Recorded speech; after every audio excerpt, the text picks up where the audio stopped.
کیا میرا وہ پیورٹی ہے میرے اس کے اندر کہ میں ایک اسپریچول ہیلنگ کے لیے دوسروں کو سپورٹ کر رہی ہوں, یا میرا آبجیکٹیو کہیں ڈیپ ڈاؤن کچھ اور ہے اور وہ اس میں اخلاص نہیں ہے جیسا ہونا چاہیے. اور میں اس میں مجھے سمجھ نہیں آتی کہ کہیں یہ شیطان کا وسوسہ ہے کہ میں اچھے کام کی طرف نہ چلی جاؤں, کیونکہ میں چاہتی ہوں لیگیسی میری ہو, صدقہ جاریہ ہو, جو میں نے دنیاوی چیزیں سکھائی ہیں لوگوں نے ان سے بہت فائدہ, بہت کریئرز میں فائدہ اٹھایا ہے, تو میرے بعد یہ میرا کام چلے. اور میں اسپیشلی میں لیڈیز کو ایڈریس کرتی ہوں, یوتھ کو, تو میں یہ کوشش کرتی ہوں کہ جو میں نے غلطیوں سے سیکھا وہ پہلے سیکھ لیں, کیونکہ مجھے شاید کوئی بتانے والا اس وقت نہیں تھا یا میں نے سنا ہی نہیں میں بھی.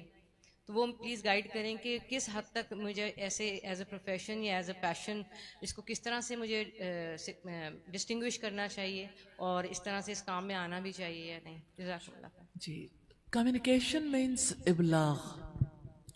رسول اللہ صلی اللہ علیہ وسلم نے فرمایا بلغوا انی ولو آیا, مجھ سے پہنچا دو اگرچہ ایک آیت ہی کیوں نہ ہو.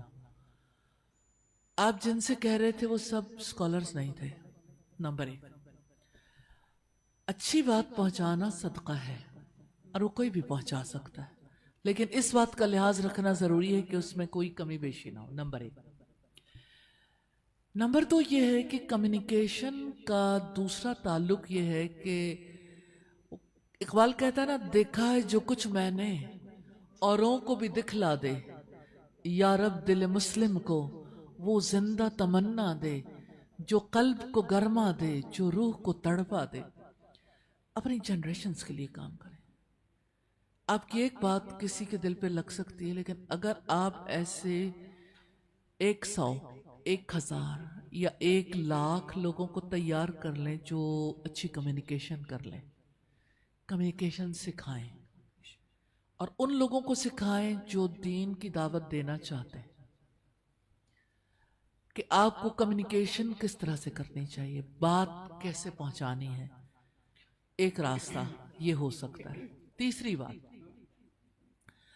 سم ٹائمز ایسا ہوتا ہے کہ آپ یعنی یہ کام بھی سکھا رہے تھے, لیکن دنیا میں ایسی اسلامک آرگنائزیشنز ہیں جن کو نیٹ ورکنگ کرنے کی ضرورت ہے, پبلک سے, ڈفرینٹ سیگمنٹ سے, اور جن کو انٹرنیشنلی بہت ساری جگہوں پہ کمیونیکیٹ کرنے کی ضرورت ہوتی ہے.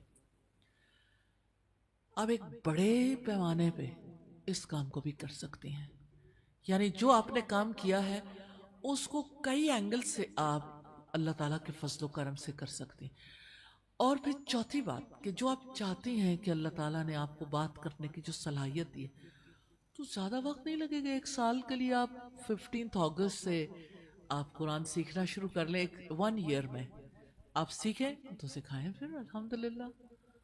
تو اس کے لیے بھی ہو سکتا ہے, لیکن میں یہ سمجھتی ہوں کہ زیادہ بڑے سکوپ پہ آپ کام کر سکتے ہیں کہ انٹرنیشنل فورمز پہ کسی اسلامک آرگنائزیشن کے ساتھ آپ ورک کریں, جہاں پہ یعنی آپ جو یعنی ڈفرینٹ آرگنائزیشن کے ساتھ بھی انہیں کنیکٹ کریں, اور یہ ہے کہ پبلک سیکٹر میں بھی اور حکومتی سطح پر بھی اور حکومتوں کی سطح پر بھی وہ چیزیں پہنچا سکتے ہیں. اور یہ ہے کہ آپ اسے اسٹڈی کریں, کہاں کون کیا ورک کر رہا ہے, کون سی چیز ہے جو آپ کو اٹریکٹ کرتی ہے, اور کہاں پر کتنے بڑے پیمانے پہ آپ کردار ادا کر سکتی ہیں.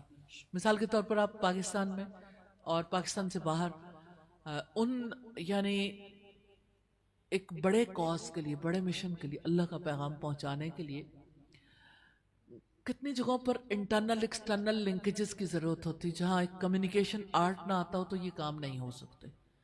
تو یہ کام آپ کر سکتے ہیں الحمدللہ اللہ تعالیٰ کے فضل و کرم سے.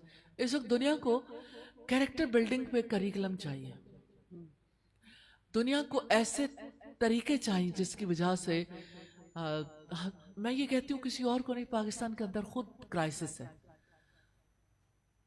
تو اس ریفرنس سے کام کر سکتے ہیں, لوگوں کو کنیکٹ کر سکتے ہیں, لوگوں کو راستہ دکھا سکتے ہیں. یعنی یہ کام ایسا ہے کہ آپ کسی ایک کو سکھائیں, اس کو سکھانے میں ٹائم لگے گا, لیکن آپ اتنے بڑے وسیع میدان میں کام کر سکیں گی. تو اللہ تعالیٰ سے دعا کریں, استخارہ کریں, اور اللہ تعالیٰ سے یہ دعا کریں اللہ تعالیٰ آپ کو رائٹ ٹریک پہ لے جائیں.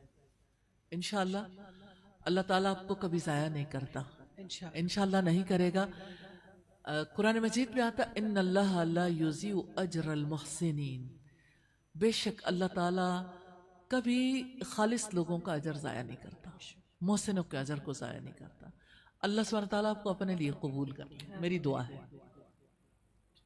استاذہ میں ایک میری والدہ نے مجھے ایک دعا دی تھی جی. کسی زمانے میں ہمیں لگتا تھا کہ ہم اچھا بول لیتے ہیں، تو وہ ایک ہی بات مجھے روز کہتی تھی. جب وہ استاذہ کی اسٹوڈنٹ تھیں، جب وہ قرآن پڑھ کے آتی تھیں تو وہ روز مجھے جب دیکھتی تھی کوئی بات کرتے تو کہتی تھی اللہ کرے تیرا بولنا اللہ واسطے استعمال میں آ جائے. تو مجھے سمجھ نہیں آتا تھا اللہ کے لیے بولنا کیا ہوتا ہے. پھر میں اپنی امی سے پوچھتی تھی کہ امی آپ یہ بات کیوں کہتی ہیں؟ تو پھر وہ مجھے دعا کہتی تھی یا اللہ تیرا بولنا اللہ کے لیے استعمال میں آ جائے. تو ہم بھی آپ کے لیے دعا کرنا چاہتے ہیں کہ آپ کا جو بولنا ہے اور اچھا بولنا ہے وہ اللہ اپنے استعمال میں لے آئے. کچھ میں آن لائن ایک دو سوال لے لوں بیٹا، بہت دیر سے لوگ لکھ رہے ہیں. استاذہ بہت سارے سوالات آ چکے ہیں. ثنا احمد سب سے پہلے پوچھتی ہیں کہ استاذہ دل کو کیسے بدلیں؟ دل کی کیفیت بدلتی رہتی ہے، کبھی ایسا لگتا ہے یا بہت بہت ہو رہا ہے اللہ کی یاد میں، بہت رو رہا ہے اللہ کی یاد میں، کبھی ایسا بدل جاتا ہے کہ لگتا ہے کہ مطلب بالکل ہی بدل جاتا ہے. میرے خیال میں سوال یہ ہے، یا تو آپ اردو میں سوال لکھ لیں یا انگلش میں لکھیں. یہ جو رومن میں لکھتے ہیں اور یادہ لکھتے ہیں یہ تھوڑا سا پڑھنا ڈیفیکلٹ ہو جاتا ہے. دل کی کیفیت پہ سوال ہے، اس کے بعد بھی بہت سارے سوالات ہیں تو میں آپ کو چاہوں گی کہ آپ کچھ کو ایک جواب دے دیں پھر ہم ان کی طرف آ جاتے ہیں. یہ جو بات ہے نا، یہ صرف ایک فرد کا معاملہ نہیں ہے.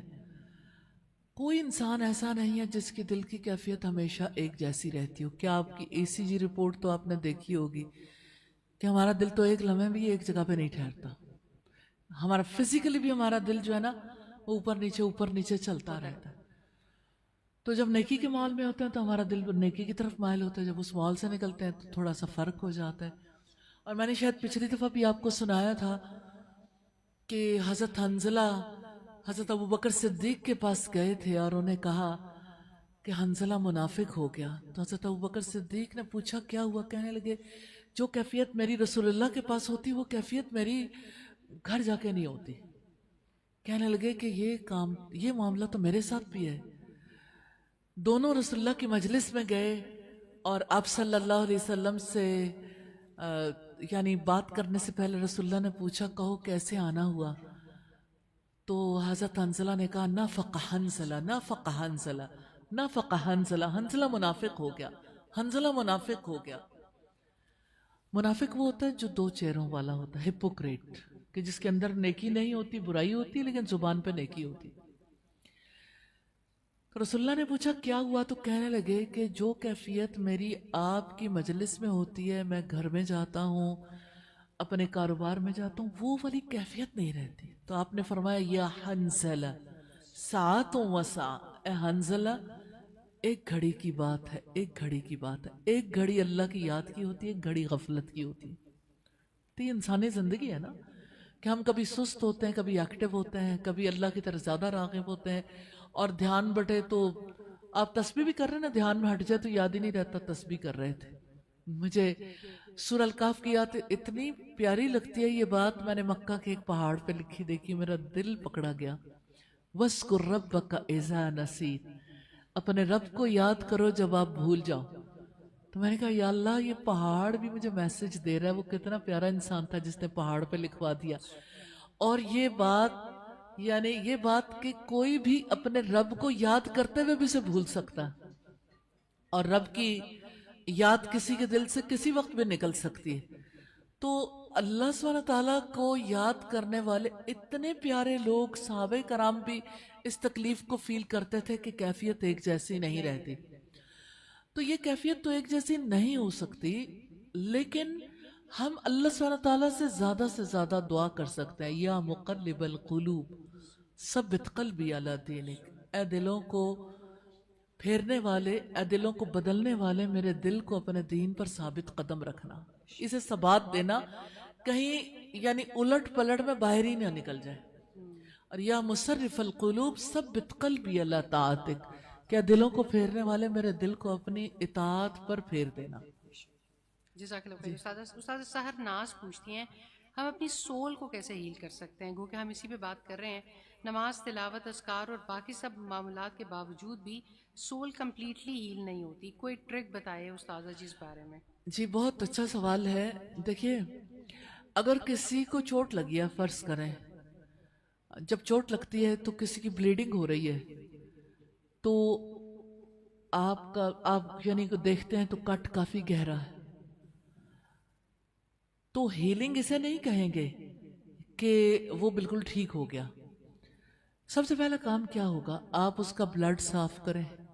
ڈاکٹر کیا کرتے ہیں؟ اس کا زیادہ زخم گہرا ہے تو سٹچ لگا دیتے ہیں، اور یہ ہے کہ اس کو ٹھیک کرنے کے لیے پھر اس کے اوپر کریمز وغیرہ لگائی جاتی ہیں، سم ٹائمز اینٹی بایوٹکس بھی یوز کراتے ہیں، یا جو بھی اس کا طریقہ. تو ہیلنگ کا مطلب ہوتا ہے زخم بھرنا، یعنی جو پہلے سے زخم ہے پہلے وہ بھریں، اس کے بعد صحت کا سلسلہ شروع ہوتا ہے. یہ جو نماز ہے، ذکر ہے، دعا ہے، تلاوت ہے، یہ بعد کے معاملات ہیں. اگرچہ ہم نے ساتھ ساتھ جاری رکھنے، لیکن اصل بات یہ ہے کہ جتنے گناہ کیے نا، غلطیاں، اس پر توبہ کرنی ضروری ہے. ہیلنگ کے لیے سب سے پہلی ڈوز، سب سے پہلی میڈیسن جو اللہ سبحانہ تعالیٰ نے دی نا، آسمانوں پر دی تھی. قالا ربنا ظلمنا انفسنا وَإِن لَّمْ تَغْفِرْ لَنَا وَتَرْحَمْنَا لَنَكُونَنَّ مِنَ الْخَاسِرِينَ. ان دونوں نے کہا ہے ہمارے رب، ہم نے اپنی جانوں پر ظلم کیا ہے، اگر تو نے ہم پر رحم نہ کیا، ہمیں معاف نہ کیا، تو ہم خسارہ اٹھانے والوں میں سے ہو جائیں. اچھا، اس سے پہلے کی جو کیفیت تھی میں اس طرف لے جانا چاہتی ہوں. حضرت آدم اور حضرت حوا روتے رہتے تھے، روتے ہی جاتے تھے، رکتے نہیں تھے. یعنی یہ نہیں تھا کہ انہیں یعنی ایک بار احساس ہوا اور انہوں نے معافی مانگ لی، اللہ تعالیٰ نے سکھا دیا. اپنی غلطی کا ادراک ہونا، پھر اس کا اعتراف کرنا، اس پہ ندامت ہونا بہت ضروری. اب سوچیں، کیا آپ ایک اسائنمنٹ کرنا چاہیں گے؟ آپ لوگوں میں سے جو کرنا چاہے بڑا فائدہ ہوگا کہ آپ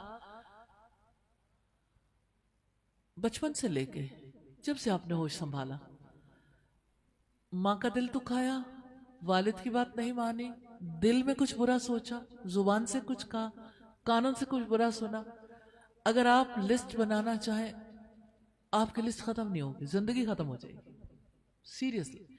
لیکن ایسا نہیں ہو سکتا کہ ہم کہیں کہ یہ تو یاد ہی نہیں کیا جا سکتا. مجھے دیکھیں ایک اچھی کلوزنگ دینا بہت ضروری ہے. یہ سارے زخم کھلے میں، جتنی غلطیاں خطائیں کی، یہ سب زخم کھلے ہیں. تو اس کا حل پہلے ضروری ہے کہ اس کے لیے اللہ سبحانہ تعالیٰ سے استغفار کرنے ضروری. استغفار ہیل کرے. ہیلنگ میں سب سے زیادہ معاون چیز توبہ ہے، استغفار. تو اللہ سے جو استغفار کر لیتا پلٹ آتا ہے. رسول اللہ نے فرمایا بہترین خطا کار وہ ہیں جو توبہ کرنے والے. تو اللہ کی طرف پلٹنا ہیلنگ کے لیے سب سے بڑی ضرورت ہے. اب دیکھیں حضرت ایوب علیہ السلام نے اللہ تعالیٰ سے دعا کی تھی جب 18 سال سکن ڈیزیز، ایسی سکن ڈیزیز تھی کہ کوئی جسم کا حصہ نہیں تھا جہاں یعنی آپ سورائسس ٹائپ ڈیزیز، اور یعنی بہت ہی برا ان کی صورتحال تھی. حتیٰ کہ لکھا ہوا ہے ان کے بارے میں کہ چوزے جیسے ہو گئے تھے، کہ ان کا ویٹ بہت کم ہو گیا تھا، بیوی چلی گئی، بچے فوت ہو گئے، مال ختم ہو گیا. اور ان کی وائف کے بارے میں یہ ملتا ہے کہ وہ ایک وقت آیا کہ اپنے بالوں کی لٹ کاٹی انہوں نے اور اس کو بیچ کے اپنے شوہر کے لیے کوئی دوا لے کے آئیں. پھر لوگوں کے گھروں میں کام کرتی تھی. آپ امیجن کر سکتے ہیں کسی نبی کی بیوی، بادشاہ جیسا نبی تھا، اتنی زیادہ مال تھا ان کے پاس، تو وہ بیوی لوگوں کے گھروں میں کام کر کے پھر ان کا پیٹ پالتی تھی. حضرت ایوب نے کبھی اپنے رب سے شکوہ نہیں کیا تھا، لیکن ایک بار ایسا ہوا کہ حضرت ایوب نے اللہ تعالیٰ سے کہا ربی انی مسنی الضر وانت ارحم الراحمین. اے میرے رب مجھے تکلیف پہنچی ہے اور تو سب رحم کرنے والوں سے زیادہ رحم کرنے والا. تکلیف کیا پہنچی تھی؟ شیطان کے وسوسے، جس سے انسان پریشان ہوتا ہے کہ اچھا، کیونکہ شیطان ایسی باتیں ذہن میں ڈالتا ہے انسان کے اندر سے گھبراہٹیں اٹھتی ہیں, انگزائٹی, اس کو کنٹرول کرنا بہت زیادہ ضروری ہے. تو اس کے کنٹرول کے لیے جو دوا ہے وہ تعوذ ہے, اللہ کی پناہ مانگنا. نبی صلی اللہ علیہ وسلم نے جو دعا سکھائی, ربی اعوذ بک من ہمزات الشیاطین, قرآن میں بھی آتا ربی اعوذ بک من ہمزات الشیاطین واعوذ بک ان یحضرون, کہ اے میرے رب میں تیری پناہ چاہتا ہوں کہ شیطان میرے پاس حاضر ہو, اور میں شیطان کے وسوسوں سے تیری پناہ چاہتا ہوں. تو وسوسوں سے اللہ کی پناہ مانگنی بہت ضروری. اور اگر کسی کو اور دعا یاد نہیں, اعوذ باللہ من الشیطان الرجیم, اعوذ باللہ من الشیطان الرجیم. ریلی یہ صرف ایسی بات نہیں ہے کہ آپ نے اعوذ باللہ پڑھی تو آپ بس اعوذ باللہ, آپ اس کائنات کے بادشاہ کی پناہ میں آئے ہیں. چھوٹی بات ہے کہ اب شیلڈ جو ہے وہ آپ کون سی ہے, آپ کو بچانے والا کون ہے. یقین تو کر لیں کہ اللہ سے بڑی کوئی پناہ نہیں ہے. تو جو اس کی پناہ میں آ جائے, کیسے ہو سکتا ہے کہ وہ ہیل نہ ہو. اور جہاں تک ہیلنگ کا تعلق ہے, تیسری چیز قرآن حکیم میں آتا ہے وَنُنَزِّلُ مِنَ الْقُرْآنِ, ہم نے قرآن کے سلسلہ تنزیل میں جو کچھ نازل کیا ہے وہ لوگوں کے لیے شفا ہے. اور چوتھی چیز ہے جس کے بارے میں قرآن کہتا ہے فِيهِ شِفَاءٌ لِلنَّاسِ, کہ اس میں لوگوں کے لیے شفا ہے شہد. ریلی بہت زیادہ ہیلپ فل ہے, بہت ہیلپ فل ہے, کیونکہ اس کے بعد انسان کی کیفیت بدلتی. اور پانچویں چیز ہے, رسول اللہ کو بہت پسند تھی خوشبو. آپ کو جتنی بھی تکلیف ہو, لیکن اگر آپ اچھی خوشبو لگا لیں تو آپ فیز آؤٹ ہو جاتے ہیں. ایون کسی کی ڈیتھ کے موقع پر بھی جب سوگ کے دن گزر جائیں تو حضرت نبی صلی اللہ علیہ وسلم کی زوجہ مطہرہ نے اپنے والد کی وفات پر 3 دن گزرے خوشبو لگائی. تو لوگوں نے پوچھا کہ کیوں خوشبو لگائی؟ کہنے لگے مجھے ضرورت نہیں تھی لیکن میں بتانا چاہتی تھی, سوگ ختم ہو گیا. اور حضرت عائشہ جب کبھی کہتی ہیں کہ یعنی یہ رواج تھا اور یہ ٹریڈیشن تھی ہماری بہت عمدہ, کہ جب کسی کے ہاں ڈیتھ ہو جاتی, کو غم کا صدمے کا موقع آتا, تو پھر ایک یعنی سویٹ ڈش جو جو کی بنتی تھی وہ بنائی جاتی تھی, وہ سب کو کھلائی جاتی تھی اور سب ٹھیک ٹھاک ہو جاتے تھے. تو یعنی ڈائٹ میں بھی ایسی چیزیں ہیں, اور اسی طرح سے دعاؤں میں بھی, ذکر میں بھی, اللہ کی پناہ میں, اس سے استغفار میں. جزاک اللہ خیر. جی ہم یہاں سے سوال لیتے ہیں اور پھر آگے سے آن لائن سوال لیں گے. میرا یہ کویشچن تھا کہ کبھی کبھی ہمیں کسی چیز کا, اپنا نام بھی بتائیے. فاطمہ میں, کبھی کبھی ہمیں اگر کسی چیز کو تھوڑا سا فورس کیا جاتا ہے, کہا جاتا ہے کہ نماز پڑھ لو, قرآن پڑھ لو, یہ پڑھ لو, تو ہمارے دماغ میں کبھی کبھی ایسا آتا ہے کہ وی کمپیئر اسلام اور ادر ریلیجنس, کہ ادر ریلیجنس پہ کتنی فریڈم ہے اور اسلام میں جو بھی چیزیں ہیں ہم ایسے لگتے جیسے ہم پہ تھوپی جا رہی ہیں, ہم پہ جیسے مسلط کی جا رہی. بیٹا آپ کی تکلیف جو ہے نا, میں اس کو بہت اچھے طریقے سے فیل کرتی ہوں. مجھے لگتا ہے ہم نے اپنی جنریشنز کے ساتھ بہت ظلم کیا. ہماری جنریشن, ہمارا بچہ چاہتا ہے ہمیں لاجک ملے, محبت ملے, ہمیں پتہ چلے کہ یہ سب کیوں ہے, کیوں تھوپ رہے ہیں. لیکن یہ ہے کہ جو بڑے ہیں وہ چاہتے ہیں کہ اتنی سی بات تو سب کو سمجھ آتی ہے, یہ کوئی سمجھانے کی بات ہے کہ جب مسلمان ہیں تو ہم نے نماز تو پڑھنی ہے, فرض ہے پڑھو. تو لاجک نہیں ہوتی, جس کی وجہ سے پھر وہ کام کرنے مشکل لگتے ہیں. آپ ادر ریلیجن سے کمپیئر کرتے ہیں کہ وہاں پر تو ایسا سلسلہ نہیں کیا جاتا, تو اسی وجہ سے کوئی ریلیجن رہا ہی نہیں, کیونکہ ان کے پاس ان کی اصل تعلیمات مٹ چکی, ختم ہو گئی. لیکن میں یہ کہنا چاہتی ہوں, آپ کا چہرہ ہے, جو آپ کے آنکھ کے سیلز ہیں نا, وہ صرف دیکھ سکتے ہیں, حالانکہ وہ سارے کام کر سکتے ہیں. آپ کی آنکھ بڑھتے بڑھتے بڑھتے پورے چہرے جتنی بھی ہو سکتی تھی, لیکن اللہ سبحانہ تعالیٰ نے اس کی آزادی پر قید لگائی ہے. آپ کا ناک پھیلتے پھیلتے بہت بڑا ہو سکتا تھا, آپ کے لپس, آپ کا چہرہ, آپ کا وجود بہت بڑا ہو سکتا تھا. دنیا میں اللہ سبحانہ تعالیٰ نے ہر چیز کو لمٹ میں رکھا ہے, اس کی لمٹ رکھی ہے. اور آپ دیکھیں کہ آپ کی اپنی بات میں اس کا جواب ہے. آپ چاہتی ہو کہ دیکھیں میری زندگی ہے نا, میں ایک کام نہیں کرنا چاہتی تو مجھ سے زبردستی نہ کروایا جائے. ایسا ہی ہے نا کہ اگر میں ایک کام کو نہیں کرنا چاہتی تو مجھ پہ جبر نہ کیا جائے. اس کا مطلب یہ کہ یہ آپ کی باؤنڈری ہے جس میں آپ نہیں چاہتی کہ کوئی اور اس باؤنڈری کو کراس کر کے میرے پہ زبردستی کرے. تو اسی طرح سے اللہ تعالیٰ نے بھی انسان کی باؤنڈری بنا رکھی ہے. چونکہ انسان اللہ تعالیٰ کی کریشن ہے, انسان اللہ تعالیٰ کی مخلوق ہے, اس لیے اللہ تعالیٰ یہ چاہتے ہیں کہ دیکھو انسان کو نہیں پتا کہ میرے لیے خیر کیا ہے شر کیا ہے, اس لیے اللہ تعالیٰ نے وہ طریقہ کار بتا دیا کہ یہ آپ کی باؤنڈری, منیمم یہ کام آپ کو کرنا ہے. تو میں آپ سے یہ کہوں گی کہ جتنے نیکی کے کام ہیں نا, ہم اس کے بارے میں مزید بھی سیٹنگ رکھیں گے, لیکن کوئی ہم ایسی سیٹنگ بھی رکھیں گے, کوئی ایسے کویسچنز بھی ہوں نماز کے بارے میں جہاں ہمارے بچے چاہیں کہ ہمیں پتہ چلے ہم کیوں نماز پڑھیں, اور بغیر کسی وجہ کے تو نہیں یعنی ایکسیپٹنس آتی. تو اس کا نالج چاہیے ہوتا ہے, لاجک چاہیے ہوتی ہے. تو اس کے اوپر ہم بات کریں گے انشاءاللہ, تو آپ کا دل خود بخود اندر سے چاہے گا کہ ایسا ہو جائے. بٹ اگر ہمیں پتہ بھی ہوتا ہے کبھی کبھی کہ نماز کے کیا فائدے ہیں, اس سے کیا, بٹ پھر بھی ہم لوگ کبھی تو ایسا آتا ہے کہ ان کا تو ایسا نہیں ہے کہ 5 وقت, انہیں ریسٹرکشن ایسا کہ انہیں 5 وقت پڑھنا پڑتا ہے اور ہمیں نہیں, مطلب انہیں نہیں اور ہمیں. اچھا ٹھیک ہے, یعنی میں اسی وقت بتاؤں کہ 5 وقت ہم کیوں پڑھتے ہیں. اگر آپ چاہو گے تو میں اسی وقت بات کر لیتی ہوں, لیکن باقی لوگوں کے کویسچن رہ جائیں گے, کوئی بات نہیں.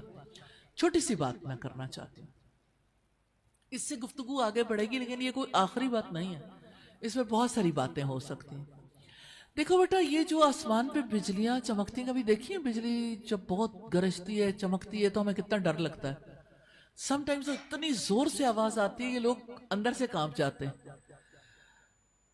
تو قرآن میں بھی آتا ہے کہ لوگوں کو طمع بھی ہوتی ہے, امید بھی ہوتی ہے کہ بارش ہوگی, لیکن خوف بھی آتا ہے کہ کہیں نقصان نہ ہو جائے. تو آسمان پر جو بجلیاں ہیں نا, اللہ سبحانہ تعالیٰ نے انہیں ایسا بنایا کہ ان کی اصل جو ہے نا وہ زمین کے اندر ہے. تو انہوں نے ہر چیز کو کاٹ کے چیر پھاڑ کے جلا کے انہوں نے زمین کے اندر جانا. ہماری اصل زمین میں نہیں ہے. کین یو امیجن, ہم مٹی سے بنے ہوئے انسان ہیں, لیکن ہمارے اندر کی روح, اس کے بارے میں اللہ سبحانہ تعالیٰ نے بتایا وَنَفَخْتُ فِيهِ مِن رُوحِي, میں نے انسان میں اپنی روح پھونکی ہے. تو اللہ تعالیٰ نے ہمارے اندر اپنی روح پھونکی. یہ روح جو ہے نا, یہ ہماری مرضی سے چلنے کے لیے ہمارے اندر نہیں آئی. اس روح کو قرار ہی نہیں ملتا. بے شک ہم اس کو اپنی مرضی کے مطابق لگانا چاہیں, یہ بھی ہر صورت آسمان والے سے تعلق رکھنا چاہتی ہے, چاہے اسے سمجھ آئے یا نہ آئے, اس کے اندر سے چاہت یہی ہے کہ میرا وہاں کنیکشن ہے. تو اللہ سبحانہ تعالیٰ نے ہمیں جو وجود دیا ہے, جس میں ہماری روح بھی پھونکی ہے, ہمیں عقل بھی دی ہے, تو اللہ تعالیٰ نے جیسے ہماری جسم کے ضروریات ہیں نا, ایسے ہماری اسپرچول نیڈز ہیں. تو جیسے ہماری جسم کی ضرورت ہے, ہمیں بھوک لگتی ہے, ہم کھانا کھاتے ہیں. تو آپ جب صبح اٹھتے ہیں بھوک لگتی ہے, ناشتہ کر کے جاتے ہیں. ایسے ہی ہماری روح کو بھی بھوک لگتی ہے, جس کا شاید ہمیں اس طرح سے احساس نہیں ہوتا, جس کے لیے اللہ سبحانہ تعالیٰ نے فجر کی نماز رکھی ہے. اب یہ بھوک کیسے لگتی ہے, اس کے بارے میں آپ ضرور میرے سے آئندہ سیشن میں سوال کیجئے گا.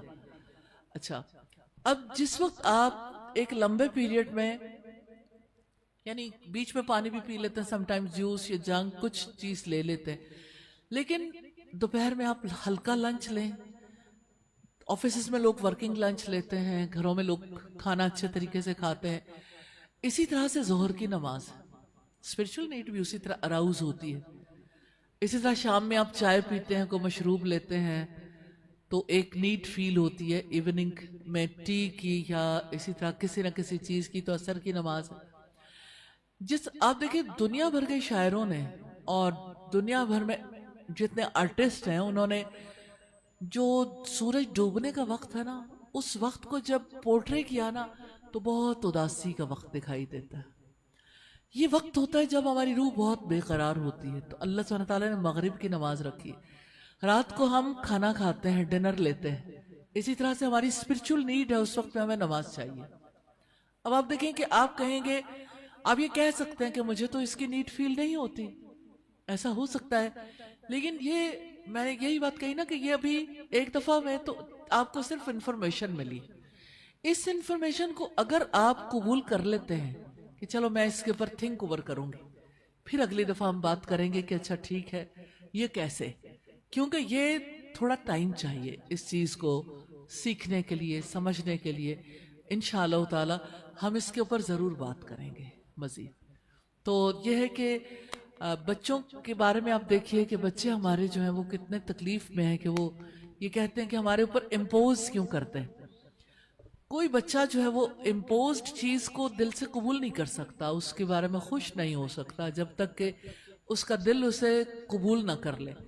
تو یہ جو مجالس ہے نا, اس میں بیٹھنے کا یہ فائدہ, ایک دفعہ, 2 دفعہ, 3 دفعہ آہستہ آہستہ وہ چیزیں جو ہے وہ ہمیں سمجھ آنے لگتی ہیں. تو جب سمجھ آئے گی تو آپ کے لیے کوئی چیز ڈیفیکلٹ نہیں ہوگی. سادہ وہ ایک بادشاہ کی بیٹی کو نا اسلام سے دلچسپی پیدا ہو گئی, تو وہ جاننا چاہتی تھی اللہ کے بارے میں اور قرآن سنتی تھی تو اس کو اچھا لگتا تھا. مسلمان بادشاہ نہیں تھا. بادشاہ بڑا پریشان ہوا کہ یہ میری بیٹی جو ہے وہ کسی اور طرف چل پڑی ہے, تو اب کیا کیا جائے. اس نے بہت سارے وزیروں کو بلایا اور اس نے کہا کہ کیا ایسا حل ہو کہ میری بیٹی جو ہے یہ ایک مذہب ہے اور اس کی طرف یہ اٹریکٹ ہو رہی ہے, اس سے یہ متنفر ہو جائے. تو کافی آپ کو پتہ ہے کہ مشیروں نے کافی مشورے دیے. تو انہوں نے کہا کہ ایسا کریں گے, ان کے دین میں ایک اللہ تعالیٰ کی طرف بلانے کے لیے, کال دینے کے لیے ایک اذان ہوتی ہے. تو آپ ایک ایسا فرد لگا دیں اذان دینے کے لیے کہ جو اتنا زیادہ بری آواز میں اذان دے کہ اس کو ایونچولی اس چیز سے نفرت ہونا شروع ہو جائے. تو اس نے بادشاہ نے کہا کہ تمہیں کیونکہ انٹرسٹ پیدا ہو رہا ہے اور یہ سارا کچھ ہے, تو اس نے اپنی بیٹی کے کھڑکی کی طرف ایک وہ کروا دیا, ایک ارینجمنٹ کروا دیا کہ 5 وقت ان کے مذہب میں جس میں تمہیں انٹرسٹ پیدا ہو رہا ہے یہ اللہ کی طرف کال دیتے ہیں اور اسی طرح سے یہ بلاتے ہیں, اذان دیتے ہیں اور نماز پڑھتے ہیں. وہ اتنی بری آواز تھی اذان دینے والے کی کہ کچھ دن کے بعد اس نے کہا کہ یہ ہٹا دیا جائے میرے ارد گرد سے اور ایسا کچھ بھی نہ کیا جائے. تو سم ٹائم نا ہم اپنے بچوں کو نماز کے بارے میں کچھ اس طرح سے کہہ دیتے ہیں یا دین پر عمل کرنے کے بارے میں, یہ بات بالکل سچ ہے, کچھ اتنا امپوزڈ بیہیویئر کر دیتے ہیں کہ وہ جو ابھی ایک بیریئر آ گیا نا, جس کو بھی استاذہ نے ٹیکنیکلی زیادہ نہیں چھیڑا, یہ بیریئر آ جاتا ہے. یہ کیمرے بنے ہوئے نا, مجھے تو جواب نہیں دینا چاہیے لیکن اگر آپ اجازت دیں تو استاذہ یہ ایک سٹن ہیٹ برداشت, ابھی ہم سارے انسان نا یہاں بیٹھے ہوئے ہال میں ہیٹ برداشت کر رہے ہیں, 2 AC چل رہے ہیں وہ ورک نہیں کر رہے, تیسرا جو ہے وہ سنا ہے کہ ورک کر ہی نہیں رہا ہے. تو اب ہمارا ایک لیول ہم برداشت کر لیں گے. جو میڈیا والے وہ پریشان ہو رہے ہوں گے کہ ایک سڈن ہیٹ کے بعد اس کیمرے نے نہیں چلنا. اللہ تعالیٰ نے بھی بلٹ ان سسٹم بنایا تھا انسان کے اندر, اس کو بار بار بو ڈاؤن کرنا تھا, اس کی فطرت میں یہ چیز رکھی ہے, اس کے کسی کے آگے جھکنا ہے, اور وہ اسٹرانگسٹ کسی چیز کے آگے جھک سکتا ہے ورنہ وہ ریزسٹ کرتا ہے. ابھی جو آپ نماز پڑھتے ہو نا بیٹا, وہ لاجک لگتی ہے شاید ماں باپ کے لیے نماز پڑھ رہے ہیں, شاید یہ کہتے ہیں تو پڑھنی پڑتی ہے. ہماری فطرت ایسی ہے کہ ہمیں کسی کو لارڈ ماننا ہے. اور بندہ بادشاہ جو ہے نا, میں اپنی زندگی میں جب میں نے نیا اسلام قبول کیا نا, مطلب اللہ تعالیٰ نے اس راستے کی طرف آئی, تو میں استاذوں کو اکثر کہتی تھی کہ مجھے اس بات کی اتنی خوشی ہوتی تھی کہ شکر الحمدللہ کہ میں نے اللہ تعالیٰ کی ماننی ہے. اللہ تعالیٰ سے نیچے تو میں کسی کی نہیں مان سکتی تھی. یہ میرا خدا ہے اور یہ کہنے والا ہے. تو وہ جو پہچان ہم آپ پہ زبردستی کرتے ہیں نا, وہ پہچان کرانے میں کمی ہو جاتی ہے. جب آپ کو اپنے رب کی پہچان ہو جاتی ہے نا, پھر 5 دفعہ نماز کیا, زکوٰۃ کے احکامات کیا, آپ کو پھر آپ وہ سائنٹیفک لاجک بھی مل جاتی ہے, پھر ہیلتھ وائز بھی لاجک مل جاتی ہے. 1000 ڈاکٹر آج کو آپ کو بتا سکتے ہیں کہ سائنٹیفکلی اس کے کیا فائدے ہیں. یہ جو ڈفرینٹ ٹائمز میں یہ چیزیں رکھی گئی ہیں, آپ کو بتانے والے اسپرچول ہیلرز اور بڑا کچھ بتا سکتے ہیں. بٹ جب آپ کا کنیکشن, ہمیشہ میں نے استاذ سے ایک بات سیکھی, پہلے اپنے بچے کا کنیکشن تو بلٹ اپ کر دیں, پھر اس کو تلقین کرنا شروع کر دیں. آپ ایک جملہ کہتی ہوتی ہیں کنیکٹ بیفور کریکٹ, اور یہ بہت دفعہ کہتی ہیں کہ پہلے اس کو کنیکٹ تو ٹھیک جگہ پہ کر دو, پھر اس کی کریکشن کرنا. تو وہ آپ کا سوال بڑا خوبصورت ہے اس بچے کا, کہ جب آپ صرف کہتے ہو نماز پڑھ لو, نماز پڑھ لو, نماز پڑھ لی تھی, نماز پڑھ رہے تھے, تو وہ 5 دفعہ آپ کو جو بوجھ لگتی ہے نا, بس ایک دفعہ آپ نے انشاءاللہ آتے رہنا ہے اور اس کنیکشن پہ کام کرنا ہے. جب آپ کا یہ کنیکشن رائٹ جڑ گیا نا تو آپ کو پتہ چلے گا میں نے ہیٹ اپ ہو جانا, میں نے چلنا ہی نہیں ہے, میری مینٹل ہیلتھ ہی نہیں رہنی ہے, میری اسپرچل ہیلتھ ہی نہیں رہنی ہے, میں نے سوسائٹی کے لیے وہ کام ہی نہیں کر پانا. میں دوسرا نے یہ اپنے کہ فائزہ دیکھیں جو گیجٹس ہمارے ہاتھ میں ہیں, آپ کا موبائل ہے, اس کی چارجنگ ختم ہو جاتی, پھر آپ دوبارہ چارج کرتے ہو, پھر آپ اس کو استعمال کرنے کے قابل ہو جاتے ہو.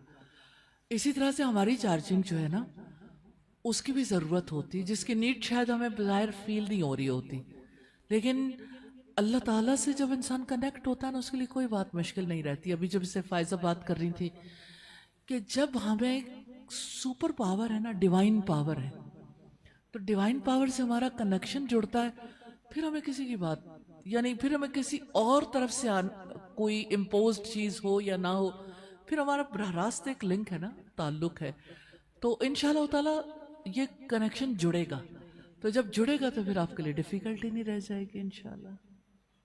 جزاک اللہ خیر, بہت شکریہ. جی نیکسٹ کوشچن. آپ کیا پڑھتے ہو بیٹا, کیا پڑھتے ہو؟ جی گریڈ 7 میں. کہاں پڑھتے ہو؟ ایل جی ایس میں. السلام علیکم استاذہ, مائی نیم از خدیجہ مظہر. میرا کوشچن یہ ہے کہ آج کل ہر انسان, میں اپنی بات بھی کروں گی کہ ہم اپنے آپ کو بہتر مسلمان کہتے ہیں, نمازیں پڑھتے ہیں, روزے رکھتے ہیں, سب کچھ, ہم اپنے آپ کو مومن کہتے ہیں. میرا دل یہ کوشچن کرتا ہے کہ what are the major qualities, signs, reflections جسے ہم یہ کہہ سکیں کہ آپ ایک جینون مومن ہیں. ہم مومن کیسے ہو سکتے ہیں؟ ہم اللہ تعالیٰ کو ہم یہ کیسے کہہ سکتے ہیں کہ ہم اللہ تعالیٰ کے نیک بندے ہیں اور ہم لوگ مومن ہیں؟ کیا ہمارا ایمان اتنا مضبوط ہے کہ ہم یہ کہہ سکیں کہ ہم لوگ صرف الفاظوں سے ہی نہیں ہیں, ہمارے ایکشنز بھی ایسے ہیں جو نظر آتے ہیں کہ ہم لوگ مومن ہیں؟ نبی صلی اللہ علیہ وسلم نے ایک بار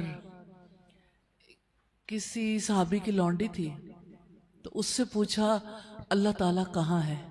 تو اس نے کہا آسمانوں میں ہے. اس نے پوچھا کہ میں کون ہوں؟ تو اس نے بتایا کہ آپ اللہ کے رسول ہیں. تو آپ نے فرمایا یہ مومنہ ہے, اس کو آزاد کر دو. تو پھر انہوں نے آزاد کر دیا. تو آپ نے ایمان کی نشانی پوچھی, تو میں نے اس کی پہلی چیز یہ بتائی. دوسری بات یہ کہ جہاں تک ایک کامنلی ایک عام ایمان کا تعلق ہے وہ تو ٹھیک ہے, لیکن نبی صلی اللہ علیہ وسلم نے فرمایا ذاق طعم الایمان, اس نے ایمان کا مزہ چکھ لیا. من رضی باللہ ربا, جو اللہ کے رب ہونے پہ راضی ہو گیا, وبالاسلام دینا, اور اسلام کے دین ہونے پہ راضی ہو گیا, وبمحمد نبی اور رسولہ, اور محمد صلی اللہ علیہ وسلم کے نبی اور رسول ہونے پہ راضی ہو گیا. تو بات یہ ہے کہ اللہ کے رب ہونے پہ راضی ہونے کی بات ہے نا, آپ کہیں گے تو آپ میں سے ہر کوئی کہے گا جی میں راضی ہوں. اب دیکھیں جو صدمے اللہ تعالیٰ دیتا ہے, یا جن مصائب میں مبتلا ہوتے ہیں, یا جن حالات میں ہم رہتے ہیں, خدا نہ خواستہ اللہ تعالیٰ آپ سے آپ کا کوئی پیارا رشتہ لے لے, آپ اس فیصلے پہ کتنا مطمئن رہیں گے؟ دنیا میں ایسا تو نہیں ہوا کہ لوگوں کے پاس ہمیشہ ان کے رشتے رہے ہوں, لیکن آپ دیکھیں ام سلیم کے بیٹے کی ڈیتھ ہوئی تھی اور ان کے شوہر تجارت کے لیے گئے ہوئے تھے. جب وہ واپس آئے پوچھا بیٹے کا کیا حال ہے, کیونکہ بیٹا بیمار تھا. کہنے لگی اب بہت اچھا ہے. بتایا ہی نہیں کہ بیٹا فوت ہو گیا. کھانا دیا, انہوں نے کھانا کھا لیا, پھر انہوں نے وقت گزارنے کے لیے کہا, وقت گزار لیا. پھر کہنے لگی ابو طلحہ اگر آپ کے پاس کوئی امانت رکھوائے اور وہ آپ سے واپس مانگے کیا کرو گے؟ کہنے لگے واپس کر دوں گا. کہنے لگے پھر اپنے بیٹے پہ صبر کر جاؤ کہ آپ کا بیٹا چلا گیا. میں یہ بتانا چاہتی ہوں کہ ایک بچے پر اس کے جانے پر صبر کرنا, راضی رہنا کہ اللہ کا فیصلہ ہے, یہ وہ میدان ہے جہاں ہمیں کام کرنا ہے کہ اللہ کے رب ہونے پہ اس کی تقدیر پر راضی ہونا. اور اس کی تقدیر تو ہر وقت ظاہر ہوتی رہتی ہے نا ہمارے لیے. پھر آپ دیکھیں کہ جس طرح محمد صلی اللہ علیہ وسلم کے رسول ہونے پہ راضی ہونے کی بات ہے, تو کتنی سنتیں, کتنے معاملات ایسے ہیں جہاں دل راضی نہیں ہوتا. پھر اسی طرح سے دین کی باتیں ہیں, تو اس کی نا ایک آپ چیک لسٹ بنائیں اپنے لیے کہ کون کون سے کام ہیں. جیسے آپ اپنے حوالے سے دیکھتی ہیں کہ میں نماز پڑھتی ہوں, میری نماز میرے نزدیک کیسی، اللہ تعالیٰ کے نزدیک جب صحابہ کرام کی نمازیں ہوں گی، جب رسول اللہ کی نمازیں ہوں گی، میری نماز کس کیٹیگری میں آئے گی؟ تو نماز تو ہے لیکن وہ کس درجے کی ہے؟ تو رسول اللہ سے پوچھا تھا حضرت جبریل علیہ السلام نے کہ عبادت کا حسن کے عمل احسان، تو حضرت جبریل کو آپ صلی اللہ علیہ وسلم نے جواب دیا تھا ان تعبد اللہ کأنک تراہ، تم اللہ کی عبادت ایسے کرو گویا تم اسے دیکھتے ہو، یعنی اس کا طریقہ بتایا. فَإِن لَمْ تَكُنْ تَرَاهُ فَإِنَّهُ يَرَاكَ، پھر اگر تم اسے نہیں دیکھتے وہ تو دیکھتا. تو سم ٹائمز ایسا ہوتا ہے کہ ایمان ہے لیکن اس کے اوپر ورک کرنے کی ضرورت ہے. آپ نے کلاس 1 میں ایڈمیشن لیا، اب کلاس 1 پہ کھڑے ہیں، جو کام ہے آپ نے لینگویج بھی سیکھنی شروع کر لی، آپ نے تھوڑا سا سائنٹیفک نالج بھی ہے، تھوڑا سا سوشل سٹڈیز کے بارے میں بھی، اور بیسک میتھمیٹکس بھی ہے، سائنس کے سبجیکٹ بھی ہے، لیکن اب آگے نہیں جانا. کلاس 1 کے بعد 2 آئے گی، پھر 3، پھر 4، 5، آخر ماسٹرز ڈگری، پھر پی ایچ ڈی ڈگری، پھر پوسٹ ڈاک ہے. تو یہ جو سفر ہے نا، صرف اتنا سوچ لینا کہ ہم ایک کام کر رہے ہیں یہ کافی نہیں ہے. ستاروں سے آگے جہاں اور بھی ہیں، کہ ابھی جہاں آئے ہیں نا، آگے کا سفر کرنا ہے، اور آگے اور آگے ایکسیلنس اچیو کرنی ہے. اتنی ایکسیلنس میں آپ کو جو آپ چاہتے ہو اس کے لحاظ سے بتانا چاہتی ہوں کہ complete submission, total submission and no resistance. ہمیں پتہ ہے کہ یہ وہ کیفیت ہے جو مطلوب ہے، لیکن ہوتی نہیں ہے. پھر ہم کہتے ہیں ہم کرتے تو سب کچھ ہے لیکن ریزسٹنس رہتی ہے ہمارے اندر، اور ریزسٹنس کا سبب کیا ہے؟ کنیکشن میں کمی ہے اللہ تعالیٰ سے. اور نبی صلی اللہ علیہ وسلم نے فرمایا 3 چیزیں ایسی ہیں جس میں پائی جائیں وہ ایمان کی حلاوت کو پالے گا، ایمان کی مٹھاس کو پالے گا. ایک یہ کہ اللہ اور اس کے رسول اسے دنیا کی ہر چیز سے زیادہ عزیز ہوں. دوسرے یہ کہ اسے کفر کی طرف پلٹ جانا اتنا زیادہ برا لگے جیسے آگ میں کود جانا. تو یہ یعنی ایمان کی نشانیاں ہیں نا، پتہ لگتا ہے کہ انسان کے لیے ایمان کا درجہ کیا ہے اس کے دل میں. تو یہ ہر فرد خود زیادہ اچھا جج کر سکتا ہے. الحمدللہ. جی جزاک اللہ خیر. جی نیکسٹ کوشچن. السلام علیکم. جی میرا نام ہیرا عرفان ہے. میرا یہ کویشچن ہے کہ ریسنٹلی میں نے ابھی جوائن کیا ہوا ہے کہ اللہ تعالیٰ کو پہچاننے کے لیے I think this is the first step towards making my connection to Allah. تو اس میں یہ ہے کہ میں اللہ تعالیٰ کی پہچان سیکھ رہی ہوں. اس میں ایک نام ہے اللہ کا الخالق، جس طرح کل سے ریلیٹڈ آپ کی بات ہوئی ہے. تو وہاں پہ تو ہمیں یہ بتایا جاتا ہے کہ دیر is no flaw in his creation, but at the same time ہم دیکھتے ہیں there are people who are born with deformities اور مینٹل ڈسیبلٹیز. تو وہ کیا پھر ہمارے گناہوں کی وہ ہمیں ایک طرح سے آتا ہے ہمارے آگے، یا یہ کیا کہنا چاہیے اس کو؟ دیکھیں کسی کے اندر ڈسیبلٹی ہے نا، تو ڈسیبلٹی جو ہے وہ اللہ کی تقدیر ہے. اللہ تعالیٰ نے جہاں کہیں نقص رکھا ہے نا وہ ہمارے امتحان کے لیے رکھا ہے. یہ معاملہ امتحان کا ٹیسٹ، کہ اس موقع پر کسی کا ریاکشن کیا ہوتا ہے، اور اس کے اوپر اللہ تعالیٰ اجر دیتے ہیں. جب کوئی صبر کرتا ہے تو اللہ تعالیٰ کی طرف سے اجر ہوتا ہے، اس کے درجات بلند ہوتے ہیں، اور اگر صبر نہیں کرتا تو امتحان میں فیل ہو گیا. یہ امتحان کسی کا بھی ہو سکتا ہے، یعنی یہ ضروری نہیں کہ کسی ایک پہ آیا، لیکن انسان کے دل میں شیطان کہتا ہے آخر تم ہی کیوں، آخر یہ کسی اور کے لیے کیوں نہیں. وہ اللہ کا فیصلہ ہے. یہی تو تقدیر ہے جس میں راضی ہونے کا پتہ چلتا ہے انسان کو، کہ ایمان کی مٹھاس تو اسی کو ملتی ہے نا جو اللہ کے رب ہونے پہ اس کے یعنی تقدیری فیصلوں پر انسان راضی ہو جائے. تو یہ تقدیر کے فیصلے ہیں. اور دوسری بات یہ کہ جیسے آپ آسمانوں کی بات کرتے ہو نا، تو آسمانوں سے چونکہ ہمارا وہ تعلق تو نہیں ہے جو اپنے بچے سے تعلق ہوتا ہے، تو اللہ تعالیٰ نے آسمانوں کے بارے میں سورہ ملک میں کہا ہے ما تری فی خلق الرحمن من تفاوت، تم رحمان کی تخلیق میں کسی قسم کی بے ربطی بے ترتیبی نہیں پاؤ گے. فرجی البصر ہل تری من فطور، نگاہیں لوٹا کر دیکھو کیا تم کوئی رخنا، کوئی خلا، کوئی خلق، کوئی چیز دیکھتے ہو؟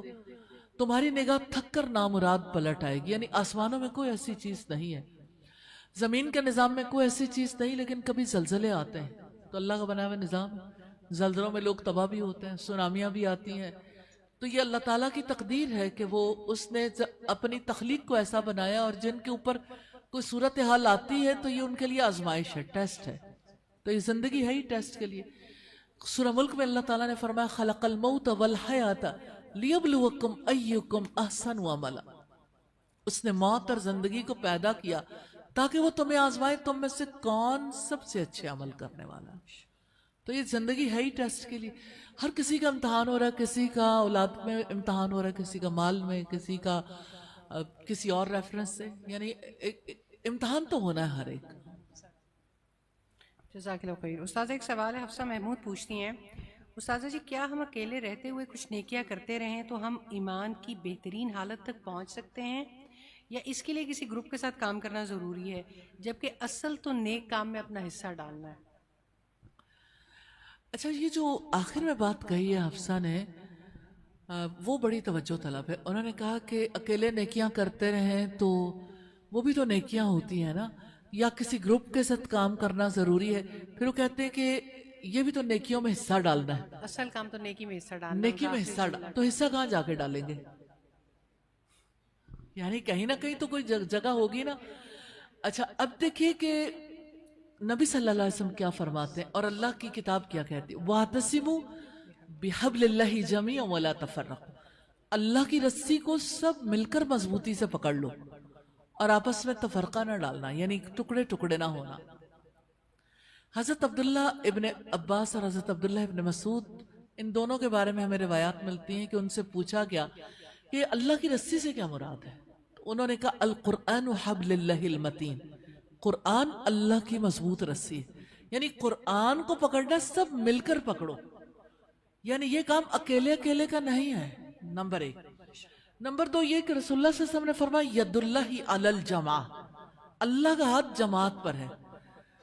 تیسری بڑی مثال جو دینا چاہتی ہوں, محمد الرسول اللہ والذین معاہ, محمد اللہ کے رسول ہیں, والذین معاہ, اور جو لوگ ان کے ساتھ ہیں, اشداء علی الکفار رحماء بینہم, وہ کافروں کے لیے شدت پسند ہے, آپس میں رحیم اور شفیق ہیں. تو محمد صلی اللہ علیہ وسلم کا ساتھ دینے والے جو لوگ تھے ان کی خصوصیات بتائیں, انڈیویجول کریکٹرز, انفرادی نیکیاں بھی, یعنی ان کی پرسنالٹی ٹریٹس ہیں, لیکن ان کی مشترکہ کوششیں بھی بتائیں. اور رسول اللہ کا ساتھ دینے والے صرف وہ لوگ نہیں تھے, آپ کا مشن تو باقی ہے قیامت تک, تو قیامت تک کے لوگ رسول اللہ کے مشن میں اپنا شیئر ڈال سکتے ہیں.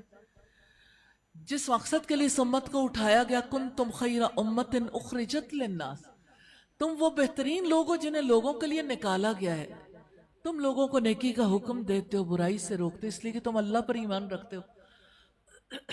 تو اللہ سبحانہ تعالیٰ نے ہمیں یہ بتایا ہے کہ محمد صلی اللہ علیہ وسلم کا ساتھ دینے والے لوگ کیسے تھے. تراہم رکعن سجدن یبتغون فضلا من اللہ ورضوانا, آپ انہیں دیکھو کہ رکوع میں, سجدوں میں وہ اللہ کے فضل اور اس کی رضا کو تلاش کرتے ہیں. سیماہم فی وجوہہم من اثر السجود, ان کے چہروں پر سجدوں کے اثرات سے نشانات ہیں. ذالک مثلہم فی التوراۃ, یہ ان کی مثال تورات میں ہے. ومثلہم فی الانجیل, ان کی مثال انجیل میں یوں ہے, کزرعن, ایک کھیت ہے جیسے کھیتی کی طرح. اخرج شطاہ, کھیت آپ کو پتا ہے ایک وقت میں تیار ہوتا ہے, ایک وقت میں اس کی کھیلیاں بنتی ہیں, پھر اس میں بیج بولے جاتے ہیں, بیج بوئے جاتے ہیں, پھر بیج اگتے ہیں. اخرج شطاہ فآزرہ فاستغلظ فاستوى علی سوقہ, کہ جو بیج ہے نا سارے کھیت میں ایک وقت میں اگتا ہے. چھوٹی سی کمپل, چھوٹی سی جڑ زمین کے اندر جاتی ہے, پھر وہ یعنی چھوٹا سا پودا جو بڑا ہوتا ہے, حتیٰ کہ وہ مضبوط تنا بن جاتا ہے. کاشت کرنے والوں کو وہ خوش کرتی ہے تاکہ کافر ان کو دیکھنے سے جلیں. تو یہ انڈیویجول ایفرٹ نہیں ہے, دین انڈیویجوالٹی کا نام نہیں ہے. آپ انفرادی طور پر نمازیں بھی, روزے بھی, باقی کام بھی کریں گے, لیکن اللہ تعالیٰ نے, میں تو جو بھی حکم دیکھتی ہوں, ان الصلاۃ کانت علی المؤمنین کتابا موقوتا, بے شک مومنوں پر نماز وقت کی پابندی سے فرض کی گئی. باجماعت نماز ادا کرنے کا 20 گنا 25 گنا 27 گنا زیادہ اجر ہے. تو آپ نماز بھی پڑھیں گے, 5 وقت مسجد میں نماز ہے. رمضان میں روزے رکھیں گے, انڈیویجلی آپ اپنے گھروں میں رکھ رہے ہیں, پوری امت رکھ رہی ہے, چاہے پورے گلوب پہ. ایک ہی مہینہ ہے, جس کے روزے اللہ سبحانہ تعالیٰ نے فرض کی. حج ایک وقت میں ہوتا ہے, ساری امت کے لوگ جو ہیں وہ اپنے اپنے گھروں سے نکلتے ہیں اور پہنچتے ہیں, اور اس کا بھی ایک ٹائم مقرر ہے. تو اللہ تعالیٰ کے دین کی تبلیغ و اشاعت کے لیے, اس دین کی یعنی سربلندی کے لیے 2 کام کرنے ہیں اس امت کو. ایک تو تبلیغ اور تعلیم کا کام, دعوت دین کا کام, اور دوسرا جہاد فی سبیل اللہ. یہ 2 کام ہیں جن کے لیے کوئی اکیلے نیکیاں نہیں کر سکتا. جزاک اللہ خیر استاد جی. آپ کا کوشچن لیتے ہیں, پھر ایک آن لائن سوال ہے. السلام علیکم, میرا نام ڈاکٹر عقیلہ ہے اور میں درس و تدریس کے شعبے سے منسلک ہوں. میرے 2 سوال ہیں. پہلا سوال یہ ہے کہ میں نے ایک چیز آبزرو کی ہے, جیسے میں اسٹوڈنٹس کو پڑھاتی ہوں, یونیورسٹی کے اسٹوڈنٹس کو پڑھاتی ہوں, اوورآل اپنے گھر میں آگے پیچھے, کہ ہمارے اندر آہستہ آہستہ جو برداشت ہے وہ بہت کم ہوتی جا رہی ہے. ہر لحاظ سے ہم ایک دوسرے کے ڈفرینسز کو بھی برداشت نہیں کر پاتے. پہلے زمانے میں جیسے ہماری مائیں بتاتی ہیں, انہوں نے بہت سختیاں برداشت کیں اور بہت مشکل وقت بھی گزارے, لیکن اب آہستہ آہستہ ہم چیزوں کو برداشت نہیں کرتے, ہم ان کو کوئٹ کر دیتے ہیں.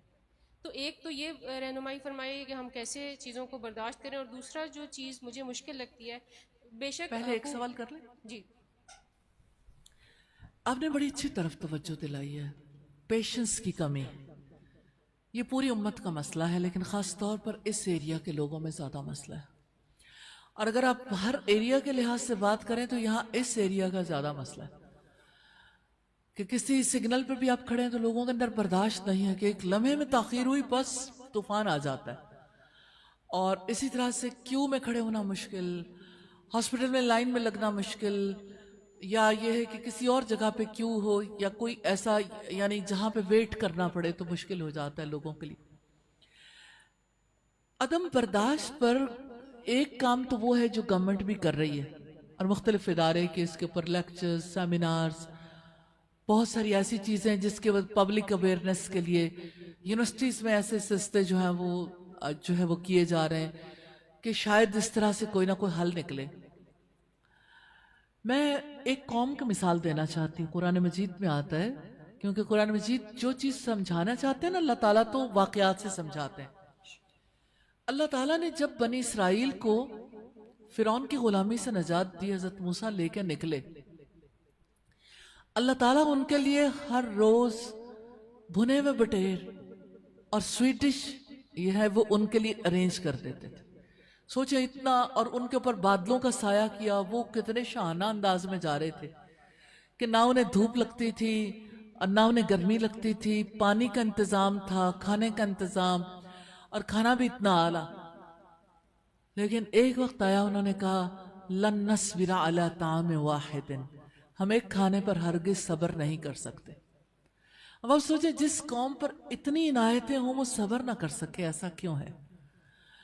بات یہ ہے کہ صبر کبھی بھی بھرے پیٹ کے ساتھ نہیں آتا. آپ نعمتوں کی انتہا کر دو, صبر نہیں آتا, پیشنس نہیں آتا. پیشنس وہ سیکھتا ہے جس کو کسی چیز سے محروم کر دے, محرومی کے بغیر نہیں ہوتا. اللہ تعالیٰ نے جب کسی قوم کو سکھایا محروم کر کے سکھایا, اور محرومی کے بعد جب وہ قوم اٹھی ہے, یعنی اللہ سبحانہ تعالیٰ کے لیے جنہوں نے صبر کیا تو وہ قوم بالکل بدل کے اٹھی. تو آپ گھروں کے ماحول میں بھی دیکھیے, ایک دسترخوان پہ 10 کھانے بنے ہوں گے, کوئی نہ کوئی بچہ منہ بسور کے پرے جا رہا ہوگا کہ وہ کہے گا کہ اچھا مجھے میری پسند کو تو ابھی کسی نے خیال ہی نہیں رکھا, اور میں نے یہ نہیں کھانا, اور ماں باپ کہتے ہیں کوئی بات نہیں بیٹا, آپ کو یہ اچھا نہیں لگ رہا, چلو ہم باہر سے منگوا لیتے ہیں. تو یہ ٹریننگ کس چیز کی ہے؟ بے صبری کی. تو ہماری ماں ٹرینڈ کر رہی ہے بے صبری کے لیے, ہمارا باپ ٹرینڈ کر رہا ہے. کیونکہ وہ کسی نے کہا کہ ایک کہاوت کہی جاتی ہے, لیکن کسی نے کہا کہ میرے سسر تھے جنہوں نے ان کے یعنی بیٹے نے انہیں کہا کہ میں اپنے بیٹے کو اتنی نعمتیں دے دوں گا, اتنا کچھ پرووائڈ کر دوں گا کہ پھر اس کو کسی چیز کی ضرورت نہیں رہے گی. تو انہوں نے کہا بیٹا ہم نے بھی زندگی گزاری ہے. وہ ایک بادشاہ تھا جو ہاتھی پر سوار تھا, اس کا بچہ اس کے ساتھ تھا, اس نے نعمتیں دینے میں کمی نہیں کی, ساری دنیا کی نعمتیں اس کے آگے حاضر کی. بچہ جب نکلا تو اس نے کہا کہ یعنی یہ جو لوٹا ہے نا، ہاتھی کو اس کے اندر ڈال کے دکھاؤ. یعنی انسان کا کیا ہے، فرمائش تو کوئی بھی ہو سکتی ہے. تو یعنی آج کے پیرنٹس یہ کہتے ہیں کہ ہم اپنے بچے کی ساری خواہشات پوری کر دیں، ان کو سب کچھ پرووائڈ کر دیں تاکہ ان کا اخلاق اچھا ہو جائے. اسی طرح سے اخلاق برا ہوتا ہے. یہ عیش پرستی کی وجہ سے جو کسی قوم کے اندر آنے والی تبدیلی ہے. جتنا عیش پرستی زیادہ ہوتی اتنا ہی زیادہ لوگوں کے اندر بے صبری آتی، کیونکہ صبر سیکھا ہی نہیں. کبھی بھوکے رہے ہوں، دیکھیں رمضان میں پیشنس آتا ہے، لوگ پیشنس سیکھ جاتے ہیں 1 مہینے میں. تو اللہ سبحانہ تعالیٰ نے ٹریننگ کیا نا، بھوکا رکھ کے، پیاسا رکھ کے. اور رات کو یعنی اگر اللہ کے لیے عبادت کرنے والے سے سمجھتے ہیں تو رات کو نیند پہ کنٹرول کر کے کہ آپ نے قیام اللیل کرنا ہے. تو رمضان میں جو ہے نا دن رات میں ایک ایفرٹ اور طرح جاری ہوتی ہے، تو زندگی بھی بدلتی ہے. لوگ بدل جاتے ہیں، لوگوں کو ایک دوسرے کی بھوک کا احساس ہوتا ہے، لوگوں کو پانی پلانا چاہتے ہیں، چینج آ جاتی. بچے تک فیل کرنے لگتے او کسی کا روزہ ہوگا. سگنلز میں بھی بچے ایک دوسرے کو پانی پلا رہے ہوں گے، ایک دوسرے کا خیال کر رہے ہوں گے. ہم نے ایسا ماحول پیدا نہیں کیا جس میں یعنی لوگوں کے اندر خدمت کا جذبہ ہو. بچے جو ہے نا وہ اپنے سے کمتر یا کسی کے پاس کچھ نہیں ہے تو اس سے ہمدردی کی بجائے نفرت کرتے ہیں، اس لیے کہ انہیں اس چیز سے محروم رکھ کے کبھی دیکھا نہیں ہے. تو محروم کرنا ضروری ہے. تو اس کے لیے انڈیویجول ایفرٹس بھی ہیں، لیکن سوسائٹی میں ایسے گروپس بننے چاہیے بچوں کے، چھوٹی ایج کے بھی، بڑے بھی. جیسے آپس میں نیبرہڈ میں ایسے لوگ ہوں جہاں مل کے کچھ ایکٹیویٹیز کریں تو چینج آنی شروع ہو جاتی ہے. الحمدللہ. جی بہت شکریہ. دوسرا سوال میرا یہ ہے کہ جیسے آپ نے پہلے بھی ذکر کیا کہ زندگی میں اتار چڑھاؤ آتے ہیں، کبھی آپ کو بہت اچھا وقت آتا ہے، کبھی آپ پہ کوئی ناکامی آپ کو فیس کرنی پڑتی ہے. تو جب اگر کسی ٹائم پہ کوئی شخص تھوڑا سیٹ بیک فیس کر رہا ہو تو اس ٹائم پہ وہ سیلف ڈاؤٹ سے کیسے بچ سکتا ہے کہ وہ سیلف ڈاؤٹ کا شکار نہ ہو، یا وہ اپنے آپ کو سرپلس فیل نہ کرے، یا وہ ایسا فیل نہ کرے کہ اس کی زندگی میں جو ہے نا مطلب اس دنیا میں اس کی کوئی اہمیت نہیں ہے. 2 چیزیں جی. اور وہ کیسے سیلف سیٹسفیکشن کی طرف جا سکتا ہے؟ 2 چیزیں ہیں. جس وقت ایک انسان کسی پرابلم میں مبتلا ہوتا ہے، کسی مشکل میں ہوتا ہے، کسی حادثے کا شکار ہو جاتا ہے، کوئی ایسی سچویشن میں چلا جاتا ہے جہاں پہ اسے سمجھ نہیں آتی، اپنے آپ کو جسٹیفائی کرنا اسے مشکل لگتا ہے. آپ نے کہا کہ لوگ سیلف ڈاؤٹ میں چلے جاتے ہیں. قرآن ہمیں یہ بتاتا ہے وَإِمَّا يَنزَغَنَّكَ مِنَ الشَّيْطَانِ نَزْغٌ فَاسْتَعِذْ بِاللَّهِ. اگر تمہیں شیطان کی جانب سے کوئی اکساہٹ محسوس ہو، اللہ کی پناہ مانگو. وہ سیلف ڈاؤٹ نہیں ہوتا، وہ امپورٹڈ ڈاؤٹ ہے، شیطان کی طرف سے آتا ہے. اس لیے اللہ کی پناہ مانگنی ضروری ہے. اللہ سبحانہ تعالیٰ کی پناہ مانگیں گے تو اللہ تعالیٰ کی رحمت ہوگی. اب یہ ہے کہ جب ڈاؤٹ آتا ہے تو کیا کریں؟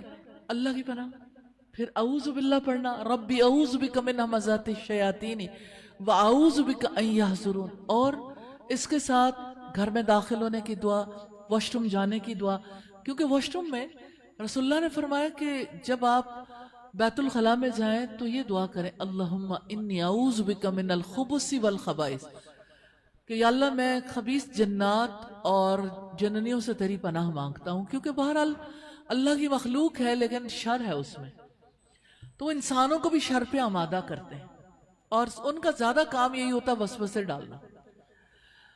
قرآن ہمیں یہ کہتا ہے کہ شیطان کے وسوسے کی پیروی نہ کرو، وَلَا تَتَّبِعُوا خُطُوَاتِ الشَّيْطَانِ، کہ شیطان کے قدموں کی پیروی نہ کرو. تو شیطان کے قدم کون سے ہیں؟ یہ وسوسے، ریپیٹڈلی آنے والے خیال، یہی خیال ڈاؤٹ بن جاتے ہیں. تو یہ جو ڈاؤٹس پیدا ہو گئے نا، اب اس سے نکلیں کیسے؟ یعنی ڈاؤٹ سے، شک سے یقین تک کا سفر کیسے کریں؟ شک کیسے نکلے؟ دیکھیں رات کتنی تاریک ہو، سورج نکلتا ہے تو ساری جو اس کی تاریکی ہے وہ دور ہو جاتی. تو العلم نور، علم روشنی ہے. تو اللہ سبحانہ تعالیٰ کے بارے میں جاننا، اس کو پہچاننا، اس کی ذات کے ساتھ ایک کنیکشن جوڑنا، اس کی کتاب کو پڑھنا، یہ وہ چیزیں جو انسان کے دل کے اندر کی تاریکی کو دور کرتے ہیں، ڈاؤٹس دور ہو جاتے ہیں۔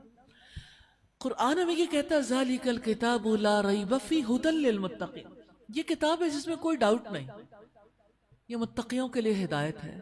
تو جو ڈاؤٹ فری بک ہے اس کو پڑھیں تو ڈاؤٹس دور ہو جائیں گے انشاءاللہ۔ جزاک اللہ خیر استاذہ۔